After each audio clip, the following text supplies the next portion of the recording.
આમોદમાં જાહેરમાં યુવાનની તીક્ષ્ણ હથિયારથી હત્યા, પ્રેમ સંબંધની અદાવતમાં હત્યા કરાયાનો ખુલાસો। ભરૂચ જિલ્લાના આમોદ શહેરમાં ભર બપોરે જાહેરમાં યુવાનની તીક્ષ્ણ હથિયારના ઘા ઝીકી કરાયેલી હત્યાના બનાવમાં ચોંકાવનારી વિગતો સામે આવી છે। પ્રાથમિક તપાસમાં પ્રેમ સંબંધની અદાવતને પગલે હત્યા કરવામાં આવી હોવાનું પોલીસ ફરિયાદમાં સામે આવ્યું છે।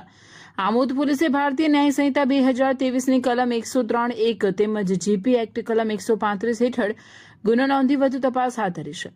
પોલીસ ફરિયાદ મુજબ આમોદના વાટા રબારીવાડ વિસ્તારમાં રહેતા અને ડ્રાઇવિંગ કામ કરતા મહેબૂબ ઉર્ફે લાલા મહેડાની તારીખ 16 મેના રોજ બપોરે આશરે 12 વાગ્યાના સુમારે આમોદના મોહમ્મદ શાહપીની દરગાહ પાસે આવેલા રોડ પર આરોપી સાહિર રંજીત ચૌહાણે તીક્ષ્ણ હથિયાર વડે હુમલો કરી હત્યા કરી હતી।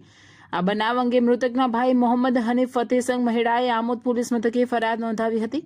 ફરિયાદના આધારે પોલીસે આમોદના વાટા રોડ વિસ્તારમાં રહેતા સાહિર રંજીત ચૌહાણ સામે ગુનો દાખલ કર્યો છે। પોલીસ ફરિયાદમાં જણાવ્યા મુજબ આરોપીના મોટા ભાઈની પત્ની સાથે મૃતકને પ્રેમ સંબંધ હોવાની શંકા અને તે મુદ્દે બંને વચ્ચે અગાઉથી મનદુખ ચાલતું હતું। આ બાબતે અગાઉ સમાધાન પણ કરાયું હતું, છતાં આરોપી મનદુખ રાખતો હતો। ઘટનાના દિવસે આરોપીએ મહેબૂબ ઉર્ફે લાલા મહેડાને જાહેરમાં અટકાવી તેના શરીરના વિવિધ ભાગો પર તીક્ષ્ણ હથિયાર વડે હુમલો કર્યો હતો। હુમલામાં ગળા, હાથ અને પેટના ભાગે ગંભીર ઇજા પહોંચતા મહેબૂબનું ઘટનાસ્થળે જ મોત નીપજ્યું હતું। બનાવની જાણ થતાં જ આમોદ પોલીસનો કાફલો ઘટનાસ્થળે દોડી આવ્યો હતો અને મૃતદેહને આમોદ સામૂહિક આરોગ્ય કેન્દ્ર ખાતે ખસેડી પોસ્ટમોર્ટમની કાર્યવાહી હાથ ધરાઈ હતી। બનાવને પગલે મૃતકના સગા સંબંધીઓ સહિત મોટી સંખ્યામાં લોકો હોસ્પિટલ ખાતે ઉમટી પડ્યા હતા।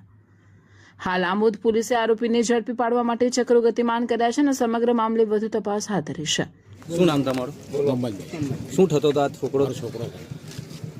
શું કહેશો તમે પોલીસ પાસે ને સરકાર પાસે શું અપેક્ષા રાખો? એને ફાંસી સજા થઈ જોઈએ, એના કુટુંબને બી થઈ જોઈએ। એના ઘર પર બુલડોઝર વાગતો। કારણ ખબર છે તમને? કોઈ કશું કારણ ખબર? કોઈ કારણ નથી ખબર। નામ છે સાજીદ ગોરી, મેં પાદરાનો રહેવાસી છું અને જે મરી જનાર છે એ મારો ભાઈ છે, માસીનો છોકરો છે।